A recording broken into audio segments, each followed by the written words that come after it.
नमस्कार, भक्ति दर्शन समाचारमा स्वागत छ। म हेमा शर्मा। आज मिति 2078 साल मङ्सिर महिनाको 6 गते सोमबार, राक्षस नाम संवत्सर सूर्य दक्षिणायन हेमन्त ऋतु, मङ्सिर कृष्ण पक्षको तृतीया तिथि 17 बजेर 38 मिनटसम्म उपरान्त चतुर्थी तिथि, चन्द्रमा मिथुन राशिमा यस बीच सम्वत 2021 नोभेम्बर महिनाको 22 तारिक सम्वत 1943 र नेपाल सम्वत 1142। आज सूर्योदय बिहान 6 बजेर 31 मिनटमा र सूर्यास्त साँझ 5 बजेर 7 मिनटमा। सर्वप्रथम अहिलेसम्मका प्रमुख समाचार। कोरोना महामारीले लामो समय बन्द भई भदौ 23 गतेदेखि खुला गरिएको गोर्खाको मनोकामना मन्दिरमा दर्शन गर्न आउने दर्शनार्थीको संख्या बढ्दै गत शनिबार एकै दिन 9000 बढी दर्शनार्थीद्वारा मन्दिरको दर्शन। संस्कृति पर्यटन तथा नागरिक उड्डयन मन्त्रालयको आयोजनामा पाशुपत क्षेत्र स्थित हंस मण्डपमा एक दिने योग शिविर सम्पन्न। योग शिविरबाट नेपालीहरूको नियमित योग गर्ने र स्वस्थ रहने बानीको विकासका साथै नेपालको पर्यटन प्रवर्धन हुने मन्त्रालयको अपेक्षा। यसैबीच नेपाल पर्यटन बोर्डले नेपालको आध्यात्मिक र योग पर्यटन प्रवर्धन गर्न भारतीय योग गुरु रामदेवलाई पर्यटन सद्भावना दूत बन्न प्रस्ताव। धार्मिक तथा पर्यटकीय महत्त्व बोकेको पवित्र क्षेत्र त्रिवेणी धाममा धार्मिक पर्यटनको आगमन बढ्दै भारतसँगको सिमानाका खुला भएपछि आन्तरिक भन्दा पनि बाह्य धार्मिक पर्यटकको उल्लेख उपस्थिति। नारायणी नदीको मनोरम दृश्य अवलोकन गर्दै डुङ्गामा सैर गर्न पाउँदा पर्यटक दङ्ग। डुङ्गा सैर यहाँका मानिसको आय स्रोतको माध्यम बन्दै नेपालको पर्यटकीय क्षेत्रका रूपमा परिचित सुनसरीको रामधुनी नगरपालिका स्थित रामधुनी मन्दिरमा यस वर्ष मङ्सिर 17 गते बाला चतुर्दशीका दिन धुमधामका साथ मेला लाग्दै रामायण र भगवान रामको पौराणिक कथासँग जोडिएको क्षेत्र भएकाले रामधुनीको बाला चतुर्दशी मेलालाई आन्तरिकका साथै छिमेकी राष्ट्र भारतका भक्तजनले महत्त्वका साथ हेर्ने।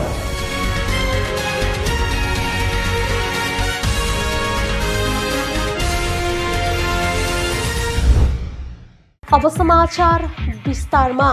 गोर्खाको मनोकामना मन्दिरमा दर्शन गर्न आउने दर्शनार्थीको संख्या बढ्दै गएको छ। कोरोना महामारीले लामो समय बन्द भई भदौ 23 गतेदेखि खुला गरिएको मनोकामना मन्दिरमा आउने दर्शनार्थी बढ्दै गएका हुन्। हरेक दिन मनोकामना मन्दिर दर्शन गर्न आउनेको संख्या वृद्धि हुँदै गएको मनोकामना मन्दिरका मूल पुजारी इन्सान थापाले जानकारी दिनुभएको छ। शनिबार एकै दिन 9000 बढी दर्शनार्थीले मन्दिरको दर्शन गरेका छन्। तीमध्ये 6000 भन्दा बढी दर्शनार्थी मनोकामना केबल कार चढेर मनोकामना दर्शन गर्न पुगेका छन्। मनोकामना दर्शन प्रणालीका नायब महाप्रबन्धक उज्जवल शेरचनले शनिबार एकै दिन 6700ले केबल कार चढेको बताउनु भएको छ। उहाँका अनुसार कोरोना महामारीका कारण बन्द भएपछि सञ्चालनमा आएको केबल कार एकै दिन 6700 जनाले चढेको पहिलो पटक हो।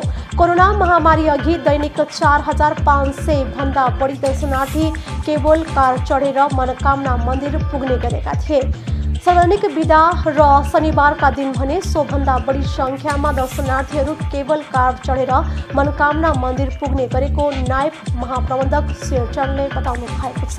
मनोकामना मन्दिर जाने दर्शनार्थीको सहजताका लागि सञ्चालनमा रहेको मनोकामना केबल कारको तल्लो प्रवेशद्वार चितवनको इच्छाकामना 4 चेरेसमा रहेको छ। केबल कार बाहेक मोटर बाटो र पैदल मार्ग पनि दर्शनार्थी मन्दिर पुग्ने गरेका छन्। संस्कृति पर्यटन तथा नागरिक उड्डयन मन्त्रालयको आयोजनामा पाशुपत क्षेत्र स्थित हंस मण्डपमा एक दिने योग शिविर सम्पन्न भएको छ। उक्त योग शिविरमा मन्त्री प्रेम बहादुर आले सहित भारतीय योग गुरु बाबा रामदेव तथा आचार्य बालकृष्णको उपस्थिति रहेको थियो। योग शिविरबाट नेपालीहरूको योग गर्ने र स्वस्थ रहने बानीको विकास हुने र नेपालको पर्यटन प्रवर्धन हुने अपेक्षा गरिएको छ।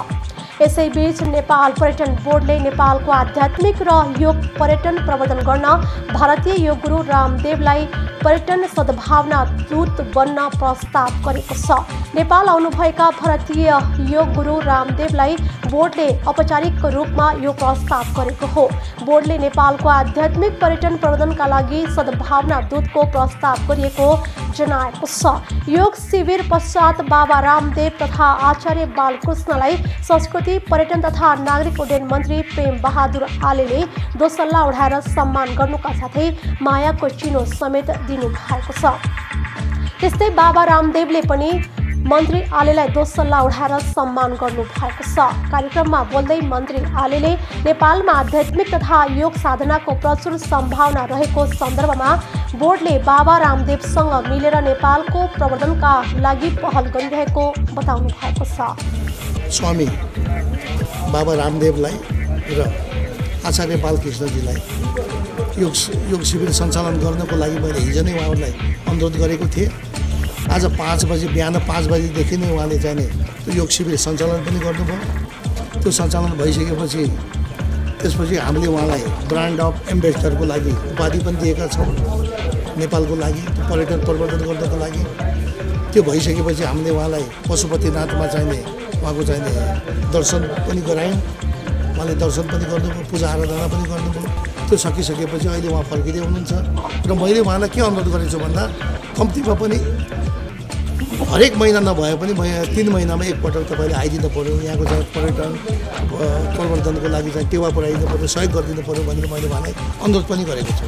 अब जुन म यो संस्कृति पर्यटन तथा नागरिक उड्डयन मन्त्रालय सम्हालिसकेपछि थुप्रै चाहिने भएका चाहिने विकृतिहरू फोहोरहरू सबै सफा गर्दै हिँडिराखेको छु।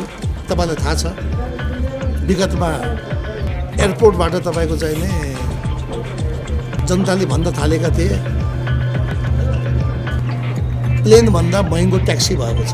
त्यसलाई ट्याक्सी सञ्चालन गर्नु पर्यो भनेर मैले क्यानद्वारा नेपाल नागरिक उड्डयन प्राधिकरणबाट निःशुल्क ट्याक्सी सेवा पनि भ्यान सेवा सञ्चालन गरेको छु।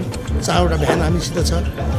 त्यो चाहिँ तपाईँको चाहिने डोमेस्टिक र इन्टरनेसनल एयरपोर्टबाट निःशुल्क हामी चाहिने गोल्डन गेटसम्म हामी चाहिँ यात्रुहरूलाई छोड्छौँ बिहान 6 बजेदेखि 11 बजीसम्म। त्यो अब 2-4 दिनमा त्यसको शुभारम्भ गर्दैछौँ। अहिले तपाईँले देख्नु भएको छ थुप्रै चाहिने नेपाली नागरिक दाजुभाइ तथा दिदीबहिनीहरू विभिन्न खाडी मुलुकमा जान्छन्। खाडी मुलुकमा जाँदाखेरि अब त्यो भिसा लगाउनु पर्यो, जाने अनुस्वीकृत लिनको लागि पनि 1-1.5 लाख रुपियाँ खर्च गर्नुपर्ने। त्यो 1-1.5 लाख नभएर सर्वहारा श्रमजीवीहरूले गाउँबाट चाहिने चर्को ब्याजमा ऋण निकालेर खाडी मुलुक जान्छन्। अब गाउँमै एकातिर चाहिने चर्को ब्याजले गर्दाखेरि त्यही उनीहरू ठगिन्छन्। यहाँ आइसकेपछि यहाँ चाहिने विभिन्न माध्यमबाट उनीहरू ठगिँदै जान्छन्। अनि एयरपोर्टमा आइसकेपछि विगतमा कुनै सेवा सुविधा उहाँहरूलाई थिएन, एउटा बस्ने कुर्सी पनि थिएन। म आइसकेपछि मैले कम्तीमा पनि 50 डिग्रीको तापक्रममा आफ्नो रगत पसिना बगाएर ती श्रमजीवीहरूले पठाएको रेमिटेन्सले राज्य सञ्चालन भइरहेको छ। उनीहरूलाई पनि सम्मान दिनुपर्छ उहाँहरूलाई भनेर मैले ती आदरणीय दाजुभाइ दिदीबहिनीहरूको लागि एउटा विश्राम घरको चाहिने थाल्ने गरेको छु। अहिले कम्तीमा पनि 40-50 जनालाई रातो कार्पेट बिछाएर तातो पानी, चिसो पानी, नेट, इन्टरनेट, टेलिभिजन राखेर, टेलिफोन राखेर उहाँहरूलाई मैले सेवा दिने भनेर मैले हाम्रो क्यानको डिजीलाई मैले राजकुमार छेत्री हुनुहुन्छ उहाँ लगायतका साथीहरूलाई निर्देशन दिइसकेको छु। त्यो बनिराखेको छ। अब 1 हप्ताभित्र हामी ती श्रमजीवीहरू खाडी मुलुकमा गएर रगत पसिना बगाएर राज्यलाई रेमिटेन्स पठाउने र हरेक दिन 10-15वटा चाहिँ बागसमा लासहरू फर्किएका छन्। आफ्नो ज्यान हत्केलामा राखेर राज्य सञ्चालनमा उहाँहरूले धेरै ठुलो टेवा पुगाउनु भएको छ। ती मजदुरहरूलाई सम्झिँदै मैले रातो कार्पेट बिछाएर उहाँहरूलाई आरामदायी विश्राम घर त्यहाँ निर्माण गर्दैछु। यस्ता थुप्रै परिवर्तनका कुराहरू मैले अगाडि बढाएको छु। त्यस्तै तपाईँको इन्टरनेसनल एयरपोर्टमा कम्तीमा चाहिँ देश विदेशबाट आउने पर्यटकहरूलाई बाहिरै बुद्धको मूर्ति र सगरमाथा, हाम्रो देश त बुद्ध र सगरमाथाको नामले चिनिएको छ। बुद्ध र सगरमाथाको माटो, सिमेन्ट र केही केमिकल मिसाएर बाहिर नै बनाउने, बाहिर नै देखिने गरी पर्यटकहरूले बाहिरैबाट देखिने गरी बनाउनु भनेर मैले त्यो पनि भनेको छु। यस्ता थुप्रै सरसफाइका कुराहरू छन्। यही हामी पशुपतिको क्षेत्र विकास कोषको हाताभित्र हामी देख्न सक्छौँ। यहाँ पनि धेरै ठाउँमा चाहिँ फोहोरहरू छ, यसलाई चाहिँ सरसफाइ गर्ने। अब क्रियापुत्रीहरू त्यहाँ बसेका छन् तर टोयलेटको व्यवस्था राम्रो छैन, त्यसलाई सरसफाइ गर्दै सबै कुरालाई क्रमशः सुधार्दै जाँदैछ। नेपाललाई मूलतः साहसिक पर्यटकीय गन्तव्यका रूपमा हेर्ने गरिएको छ, तर नेपाल साहसिक गन्तव्यका साथै संस्कृति, प्रकृति र आध्यात्मिक पर्यटनको पनि सङ्गम हो। यसलाई प्रवर्धन गर्न यो प्रयासले सहयोग पुग्ने आफूहरूको विश्वास रहेको बोर्डले जनाएको छ। यसैबीच योग गुरु रामदेव तथा आचार्य बालकृष्णसँग बोर्डका कार्यकारी प्रमुख डाक्टर धनञ्जय रेग्मी बीच भएको भेटवार्तामा नेपालको आध्यात्मिक र योग पर्यटन प्रवर्धनलाई अगाडि बढाउने विषयमा छलफल भएको छ। योग गुरु रामदेवले नेपाल वैदिक सनातन एवं धार्मिक संस्कृतिले धनी अद्वितीय देश भएको भन्दै आफूले यहाँको धार्मिक तथा आध्यात्मिक पर्यटन प्रबन्धनमा आफ्नो सधैँ सकारात्मक दृष्टिकोण रहेको बताउनु भएको छ। नेपाल स्वभाव से ही एक आध्यात्मिक देश और नेपाल की प्रकृति और नेपाल की संस्कृति विश्वजयी संस्कृति और राजनीतिक दृष्टि से सन्यासी भले ही किसी एक राष्ट्र का नागरिक हो, लेकिन सन्यासी स्वभाव से वर्ल्ड सिटीजन होता है। और भारत और नेपाल की तो प्रकृति और संस्कृति साझी है, पूर्वज साझे हैं। और मैं जो प्रकृति और संस्कृति का वैभव नेपाल में देखता हूँ, मैं उसको भारत से पूरी दुनिया में लेके जाऊंगा। और यहाँ की संस्कृति से यहाँ के लोगों को तो गौरव ही हो, यहाँ संस्कृति और प्रकृति से यहाँ समृद्धि की भी नई बयार आए। इसके लिए हम जो प्रस्ताव दिया है इस पर गंभीरता से विचार करके जल्दी इस पर निर्णय करेंगे और इस नेपाल देश को इसकी एकता, अखंडता और संप्रभुता के साथ समृद्धि के नए शिखर आरोहण करे। इस दिशा में पतंजलि योगपीठ की ओर से जो भी योगदान हो सकता है उसकी एक पूरी रूपरेखा बना करके एक लंबी कार्य योजना के तहत हम अपना संपूर्ण योगदान देंगे। योग गुरु रामदेवले शनिबार बिहान चन्द्रागिरीमा योग ध्यान तथा योग प्रशिक्षण गर्नु भएको थियो। बिहिबार नेपाल आउनुभएका योग गुरु रामदेव तथा आचार्य बालकृष्ण आइतबार योग शिविर पश्चात नेपाल वायु सेवा निगमको नियमित उडान मार्फत भारतको नयाँ दिल्ली प्रस्थान गर्नु भएको छ। नेपालको पर्यटकीय क्षेत्रका रूपमा परिचित सुनसरीको रामधुनी नगरपालिका स्थित रामधुनी मन्दिरमा यस वर्ष मङ्सिर 17 गते बाला चतुर्दशीका दिन धुमधामका साथ मेला लाग्ने भएको छ। मेलाको पूर्व सन्ध्यामा मन्दिर क्षेत्रको सरसफाई, धर्मशाला र पर्यटक बस्ने क्षेत्रलाई सरसफाई गरिएको छ। विगतको तुलनामा मन्दिर क्षेत्र अहिले आकर्षक बनाइएको छ। बाला चतुर्दशी मेलाको तयारी अन्तिम चरणमा पुगेको बताइएको छ। रामायण र भगवान रामको रामकथा कहानीसँग जोडिएको क्षेत्र भएकाले रामधुनीको बाला चतुर्दशी मेलालाई आन्तरिकका साथै छिमेकी राष्ट्र भारतका भक्तजन र धार्मिक पर्यटकले समेत महत्त्वका साथ लिने गरेका छन्। जिल्लाको रामधुनी नगरपालिका स्थित सिङ्गिया बराह क्षेत्र नगरपालिकाको प्रकाशपुर र भोक्राहा नरसिंह गाउँपालिकाको मध्य भागमा पर्ने भए पनि जङ्गलको मध्य क्षेत्रको प्रख्यात धार्मिक स्थल को नाम हो रामधुनी, जहाँ प्रत्येक वर्ष बाला चतुर्दशी, विवाह पञ्चमी तथा रामनवमीको दिन ठुलो मेला लाग्ने गरेको छ। गत वर्ष कोरोनाका कारणले प्रभावित बनेको मेला यस वर्ष भव्यताका साथ लाग्दैछ। बन्द हडताल र निषेधाज्ञा खुलेको र सीमामा लगाइएको प्रतिबन्ध समेत खुल्ला भएकाले मेला भव्य हुने आशा गरिएको छ। यहाँको धुनी मन्दिर, राम मन्दिर, हनुमान मन्दिर सहितका मन्दिर र विश्राम स्थल तथा पोखरीको सरसफाई र रङरोगनको काम समेत भइरहेको छ। केही बाबा र मजदुर दिनभर मन्दिर क्षेत्रको सरसफाई र रङरोगनको काममा खटिरहेको दृश्य देख्न सकिन्छ। भगवान राम 14 वर्ष वनवासको समयमा आएको बेला रामधुनीको बीचमा रहेको पोखरी अझै रहेको छ, जुन पोखरीमा सीताले नुहाएको स्थानीयको दाबी छ। 350 वर्ष अगाडि नै जङ्गलमा रहेको तर केही वर्ष अघिसम्म जीर्ण अवस्थामा पुगेको उक्त पोखरीको गत वर्ष पनि सफाई गरिएको थियो। पूर्वी नेपालमा मात्रै नभई देशभर र भारतको विशेष गरी अयोध्या नगरी तथा राजधानी नयाँ दिल्ली, गुजरात, बिहार, सहरसा लगायत क्षेत्रका महात्मा र बाबाहरूको रोजाइमा पर्ने सुनसरीको रामधुनीमा मेला हुनुअघि दर्जनौं बाबा आइसकेको दृश्य पनि मन्दिर परिसरमा देख्न सकिन्छ।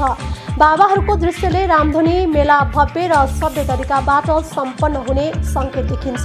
खासमा जिल्लाको सदरमुकाम इनरुवाबाट करिब 17 किलोमिटर उत्तरमा रहेको यस धुनीमा चारैतिर घना जङ्गल र सुन्दर फुलबारीका बीचमा धुनी स्थल रहेकोमा हाल फुलबारी नभए पनि त्रेतायुगदेखि जल्न सुरु गरेको अखण्ड धुनी आजसम्म पनि निरन्तर बलिरहेको अचम्म लाग्दो मन्दिरमा धुवा र धूप अनि विभूत लगाई लिएर फर्कन पाइन्छ।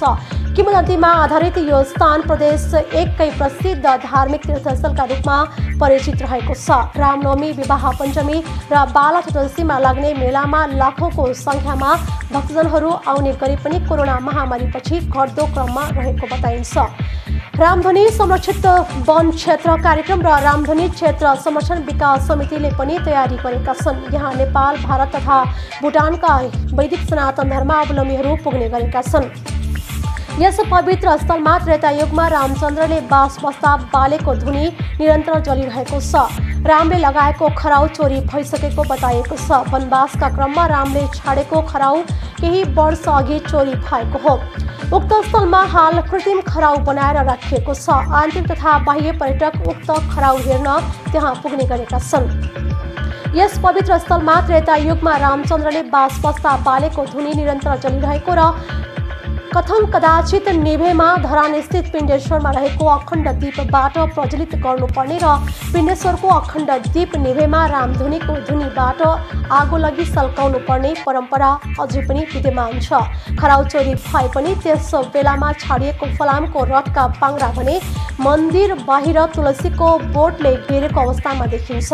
त्यसलाई 10 जनाले समेत उचाल्न नसक्ने बताइन्छ। कृष्णराज उदासीले रामचन्द्रको पाउ स्पर्श भएको यस पवित्र भूमिमा आफ्नो ध्यानलाई पूर्ण गर्न बसेका बाबा बनसखण्डी नाम गरेका योगी रामचन्द्रले जगाएका अग्निलाई निभ्न नदी राखेर त्यसबाट प्राप्त भएको विभूत प्रसादका रूपमा वितरण गर्ने प्रचलन सुरु भएको बताउनु भएको छ। रामधुनी मन्दिरमा गएर पूजाआजा गर्ने र त्यहाँ उत्पादित विभूत लगाएमा चिताएको कामना पूरा हुने जनविश्वास कायम छ। सुनसरीको रामधुनी नगरपालिकाकै झुम्का बजारदेखि करिब 7 किलोमिटर उत्तर पश्चिममा पर्ने धुनी वनमा अवस्थित रामधुनीमा भगवान रामले धुनी जगाएको भन्ने धार्मिक विश्वास छ। ऐतिहासिक खोजीका आधारमा त्यस स्थानमा सर्वप्रथम वनखण्डी बाबाले धुनी जगाएर साधना गर्नु भएको थियो। रामधुनीमा धुनी मन्दिर तथा दरबार मन्दिर, हनुमान परेवा, हरिण गौशाला, पोखरी लगायत रहेका छन्। मन्दिरमा सधैँ एउटा सासको मुढो सल्काएर राखिन्छ र उक्त मुढो जलिरहेको हुन्छ, जसको खरानी नै त्यहाँको देवप्रसाद मानिन्छ। रामधुनी धार्मिक पर्यटन क्षेत्र मात्र नभएर फिसिङ, जङ्गल सफारी, नौका सैर, बर्ड वाचिङ र जलक्रीडाका लागि समेत महत्त्वपूर्ण मानिन्छ। कोशी नदी, कोशी टप्पु, वन्यजन्तु आरक्षण चतरा र बराह क्षेत्र यस स्थानबाट नजिकै पर्दछन्। रामधुनीलाई एउटा पार्कका रूपमा समेत विकास गर्न सकिने सम्भावना छ।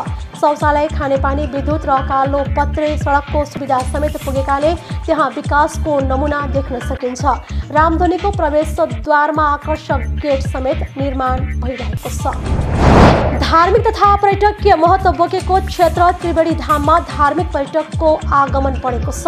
नवलपरासी, बर्दघाट, सुस्ता पूर्व, नवलपुरको विनयी त्रिवेणी गाउँपालिका 6 मा पर्ने त्रिवेणी धाम त्रिवेणी क्षेत्र गण्डकी प्रदेशकै एक महत्त्वपूर्ण तीर्थस्थल हो। 1 महिना अघि भारतसँगको सीमा नाका खुला भएपछि भारतबाट धार्मिक पर्यटकको आगमन बढेको हो। पहिलो र दोस्रो लहरको कोभिडका कारण यहाँ भक्तजनको आगमन प्रभावित बनेको थियो। दोस्रो लहरको कोभिड संक्रमण कमी आए पनि भारतसँगको सीमा नाका बन्द रहेका कारण त्रिवेणी क्षेत्र सुनसान बनेको, तर नाका खुलेसँगै भारतबाट आउने धार्मिक पर्यटकको संख्यामा वृद्धि भएको गजेन्द्र मोक्ष दिव्य धामका उत्तराधिकारी कृष्ण प्रपन्नाचार्यले जानकारी दिनुभएको छ। कृष्ण प्रपन्नाचार्यले दिनुभएको जानकारी अनुसार भारतसँगको सीमा नाका खुलेपछि दैनिक 500 का हाराहारीमा त्रिवेणी धाममा दर्शन र घुम्नका लागि पर्यटक पुग्ने गरेका छन्। त्रिवेणी धाममा आउने धार्मिक पर्यटकमा अधिकांश भारतीय रहने गरेका छन्। त्रिवेणी पुग्ने नेपालको संख्या निकै कम हुने गरेको छ।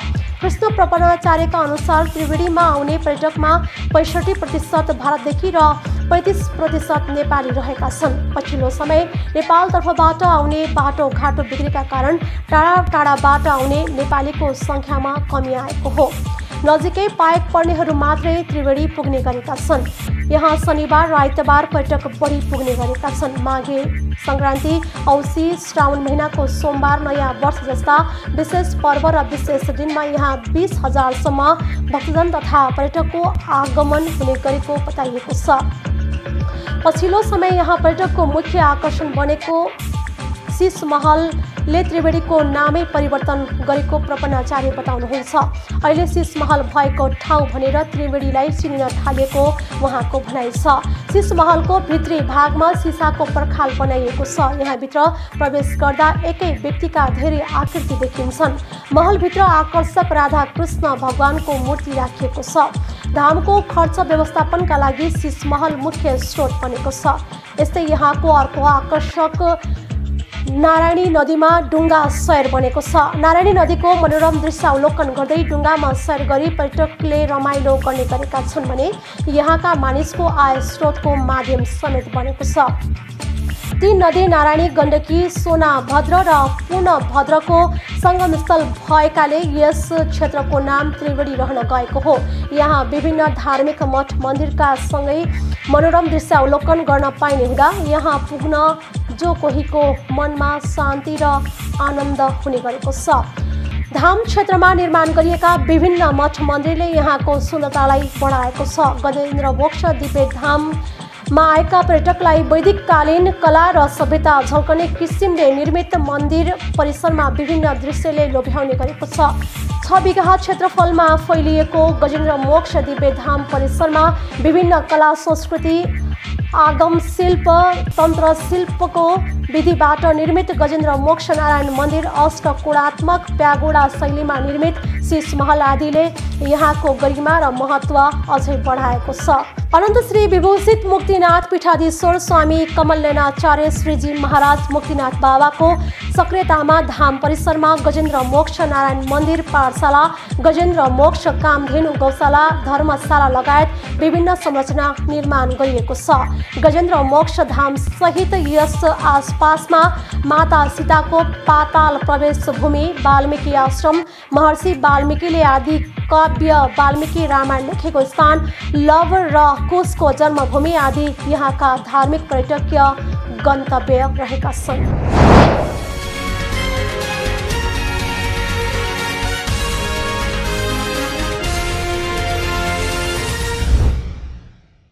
अहिले हामी भक्ति दर्शन समाचारको अन्त्यमा आइसकेका छौँ। जाँदा जाँदै प्रमुख समाचार पुनः एकपटक। कोरोना महामारीले लामो समय बन्द भई भदौ 23 गतेदेखि खुला गरिएको गोर्खाको मनोकामना मन्दिरमा दर्शन गर्न आउने दर्शनार्थीको सङ्ख्या बढ्दै गत शनिबार एकै दिन 9,000 बढी दर्शनार्थीद्वारा मन्दिरको दर्शन। संस्कृति पर्यटन तथा नागरिक उड्डयन मन्त्रालयको आयोजनामा पाशुपत क्षेत्र स्थित हंस मण्डपमा एक दिने योग शिविर सम्पन्न। योग शिविरबाट नेपालीहरूको नियमित योग गर्ने र स्वस्थ रहने बानीको विकासका साथै नेपालको पर्यटन प्रवर्धन हुने मन्त्रालयको अपेक्षा। यसैबीच नेपाल पर्यटन बोर्डले नेपालको आध्यात्मिक र योग पर्यटन प्रवर्धन गर्न भारतीय योग गुरु रामदेवलाई पर्यटन सद्भावना दूत बन्न प्रस्ताव। धार्मिक तथा पर्यटकीय महत्त्व बोकेको पवित्र क्षेत्र त्रिवेणी धाममा धार्मिक पर्यटनको आगमन बढ्दै भारतसँगको सिमानाका खुला भएपछि आन्तरिक भन्दा पनि बाह्य धार्मिक पर्यटकको उल्लेख उपस्थिति। नारायणी नदीको मनोरम दृश्य अवलोकन गर्दै डुङ्गामा सैर गर्न पाउँदा पर्यटक दङ्ग। डुङ्गा सैर यहाँका मानिसको आय स्रोतको माध्यम बन्दै नेपालको पर्यटकीय क्षेत्रका रूपमा परिचित सुनसरीको रामधुनी नगरपालिका स्थित रामधुनी मन्दिरमा यस वर्ष मङ्सिर 17 गते बाला चतुर्दशीका दिन धुमधामका साथ मेला लाग्दै रामायण र भगवान रामको पौराणिक कथासँग जोडिएको क्षेत्र भएकाले रामधुनीको बाला चतुर्दशी मेलालाई आन्तरिकका साथै छिमेकी राष्ट्र भारतका भक्तजनले महत्त्वका साथ हेर्ने। अहिले भक्ति दर्शन समाचार यति नै। सामाजिक सञ्जाल मार्फत हामीसँग जोडिनका लागि फेसबुक तथा ट्विटरमा लाइक तथा फलो गर्न सक्नुहुनेछ भने युट्युब मार्फत पनि हामीलाई प्रत्यक्ष हेर्न सक्नुहुनेछ। त्यस्तै कुनै सल्लाह सुझाव तथा प्रतिक्रिया भएमा भक्तिदर्शन@emountaintv.com हामीलाई पत्राचार गर्न सक्नुहुनेछ। धर्म, संस्कृति र संस्कारको संवाहक भक्तिदर्शन टेलिभिजन HD